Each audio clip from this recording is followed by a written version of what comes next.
La consommation d'électricité en France a baissé de 8,3% la semaine dernière. 8,3%, pour donner une idée, c'est l'équivalent de 6 centrales nucléaires. C'est énorme. Quand on a une baisse de la consommation énergétique, alors on se satisfait, c'est vrai, mais c'est pas forcément une bonne nouvelle. Ça veut dire aussi qu'on a moins d'activité économique. Priorité au direct, Olivier Véran s'exprime sur l'énergie et l'électricité. Il ne faut pas se concentrer sur la peur, il faut se concentrer sur les voies et moyens avec lesquels nous pouvons chacun d'entre nous agir. Et si l'on s'intéresse à la consommation électrique du secteur résidentiel, la baisse a atteint 7% par rapport à l'an dernier. Le fait que nous y travaillons ne veut pas dire que ça va arriver.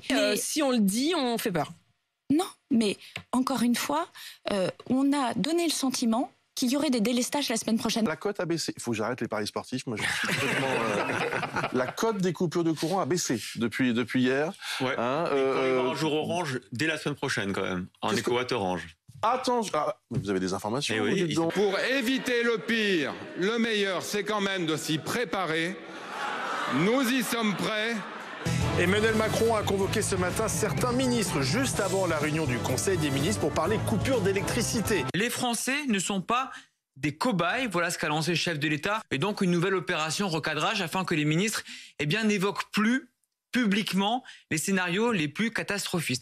Le geste carburant du gouvernement pour 10 millions de Français qui ont besoin de leur voiture pour aller travailler, c'est une indemnité de 100 €. Ça aurait été mieux de continuer avec une réduction générale à la pompe pour tous les Français. Le problème, quand on met des ristournes pour tout le monde, eh bien ça coûte extrêmement cher. On est compte qu'on est en train de parler de 8 € par mois. Ça va si mal que ça en France quand même. Hein, c'est un peu inquiétant. On va vers une sorte de... Ah oui, si vous ramenez les 100 € sur l'année, c'est 8 € par mois quand même. Hein. Les suites du procès en appel de l'affaire Bismuth, les écoutes téléphoniques entre Nicolas Sarkozy et son avocat ont été diffusées. Pour l'anecdote, pour être sûr que rien ne filtrerait en dehors de cette salle d'audience, tout le public, journalistes inclus, avons été obligés d'enfermer nos téléphones portables dans des sacs congélation. Des enfants escortés par la police pour aller à l'école. Ça se passe à Paris, dans le 18e arrondissement.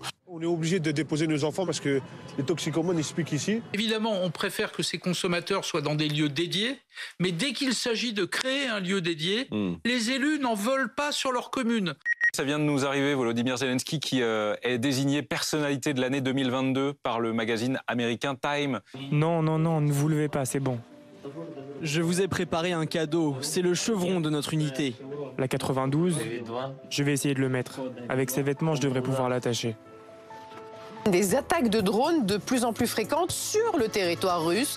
Une stratégie qui n'est pas soutenue ce matin par les Américains. Les Américains ne veulent pas que l'Ukraine attaque. Les Américains veulent que l'Ukraine se défende. De son côté, Vladimir Poutine reconnaît que le conflit est un long processus. Si nous n'avons plus rien d'autre, nous nous défendrons en utilisant tous les moyens disponibles. De nouveaux territoires russes sont apparus.